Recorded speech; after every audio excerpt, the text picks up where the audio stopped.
ಯಾಕೆ diet fail ಆಗುತ್ತೆ? Welcome to day 12 of come back series. ಯಾಕೆ ಡಯಟ್ ಫೇಲ್ ಆಗ್ತಿದೆ ಅಂತಂದರೆ, ಬಿಕಾಸ್ ನೀವು ಕ್ಯಾಲೋರಿ ಡೆಫಿಷಿಯಂಟ್ ಮೇಂಟೈನ್ ಮಾಡ್ತಾ ಇರೋ. ವೆಯ್ಟ್ ಲಾಸ್ ಮಾಡಬೇಕಂತಂದರೆ ಬರೀ ಜಿಮ್ಗೆ ಹೋದರೆ ಆಗಲ್ಲ. First understand this calorie deficit. ನಮ್ಮ body daily certain amount of calories burn ಮಾಡುತ್ತೆ. ಅದನ್ನ ನಾವು ಮೇಂಟೆನೆನ್ಸ್ ಕ್ಯಾಲೋರೀಸ್ ಅಂತೀವಿ.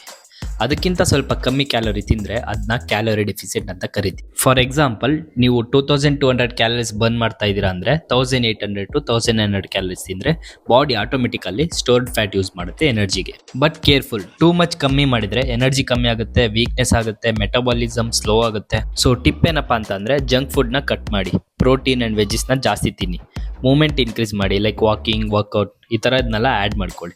ಸಿಂಪಲ್ ಆಗಿ ಕ್ಯಾಲೋರಿ ಡೆಫಿಸಿಟ್ ಮೇಂಟೈನ್ ಮಾಡಿದರೆ slow and sustainable weight loss guarantee. So next time weight loss ಮಾಡಬೇಕು ಅಂತ ಯೋಚಿಸಿದ್ರೆ ಜಿಮ್ ಅಲ್ಲ, ಫಸ್ಟ್ ಕ್ಯಾಲೋರಿ ಡೆಫಿಸಿಟ್ನ ಅಂಡರ್ಸ್ಟ್ಯಾಂಡ್ ಮಾಡಿ. ಸೊ ಈ ವಿಡಿಯೋನ ನಿಮ್ಮ ಫ್ರೆಂಡ್ ಯಾರಾದರೂ ವೆಯ್ಟ್ ಲಾಸ್ ಮಾಡ್ತಿದ್ರೆ ಅವ್ರಿಗೆ ಶೇರ್ ಮಾಡಿ.